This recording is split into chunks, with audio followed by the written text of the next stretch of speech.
Hey guys, ఈరోజు మన ఛానల్లో చికెన్ కర్రీ ఎలా ప్రిపేర్ చేసుకోవాలో చూపించబోతున్నాను. దీని కాంబినేషన్ బిర్యానీ అయితే చాలా బాగుంటుంది. ఇది ఆల్రెడీ మన ఛానల్లో లాస్ట్ వీక్ పోస్ట్ చేశాను. సో ఒకసారి మీరు కూడా చూసి ఎలా ఉందో ట్రై చేసి నాకు కమెంట్స్లో పెట్టండి. సో మేకింగ్ ప్రాసెస్ స్టార్ట్ చేసేద్దాం రండి.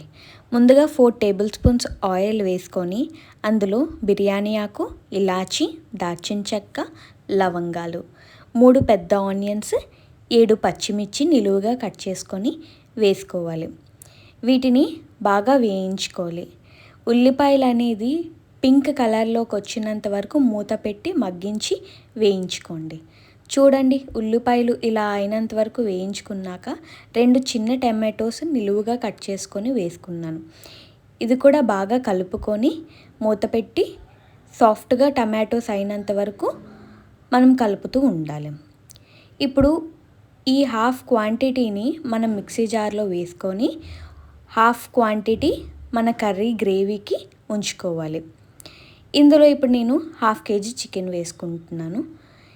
ఈ చికెన్ని బాగా కడిగి నీచు వాసన రాకుండా ఉండాలి అంటే లెమన్తో కానీ కర్డ్తో కానీ కడుక్కుంటే స్మెల్ అనేది రాదు. ఇదే కాదు, ఏ నాన్ వెజ్ ఐటమ్ అయినా సరే. సో ఇలా బాగా కలుపుకున్నాక మిక్సీ జార్లో క్యాష్యూస్, అల్లం వెల్లుల్లి, 1/2 టేబుల్ స్పూన్ గరం మసాలా వేసుకొని మిక్సీ చేసుకోండి. ఫైన్ పేస్ట్ లాగా చేసుకోండి. ఇప్పుడు చికెన్లో పసుపు, సాల్ట్, కారం, ఉప్పు కారం మీ రుచికి తగినంత వేసుకోండి. కారం వేసుకున్నాక మూత పెట్టేయండి. కలపకుండా మూత పెట్టండి. ఇదొక ట్రిక్ అన్నమాట కర్రీస్కి.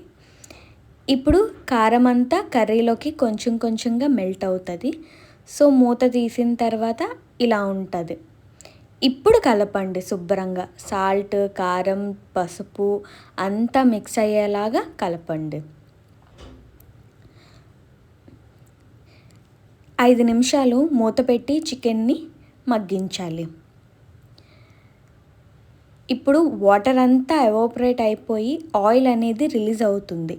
ఈ టైంలో మనం ఆల్రెడీ పేస్ట్ చేసుకున్నాం కదా, ఆ పేస్ట్ అనేది ఈ కర్రీలోకి యాడ్ చేసుకోవాలి.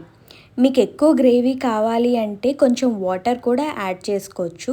నేను సెమీ గ్రేవీగా ప్రిపేర్ చేసుకుంటున్నాను. సో ఈ పేస్ట్ అంతా మన కర్రీలోకి బాగా మిక్స్ అయ్యేలాగా కలపండి. కలిపి 10 నిమిషాలు సిమ్లో మూత పెట్టుకొని చికెన్ కర్రీని ఉడికించాలి. ఖచ్చితంగా 10 నిమిషాలు మూత పెట్టే ఉడికించాలి. ఇలా ఉడుకుతుండగా మనం ఇందులో కొత్తిమీర, బటర్ వేసుకోండి. చాలా బాగుంటుంది ఎండింగ్లో. చూడండి, కర్రీ అనేది మనకి ప్రిపేర్ అయిపోయింది. ట్రై చేసి ఎలా వచ్చిందో కమెంట్స్లో పెట్టండి. Do subscribe.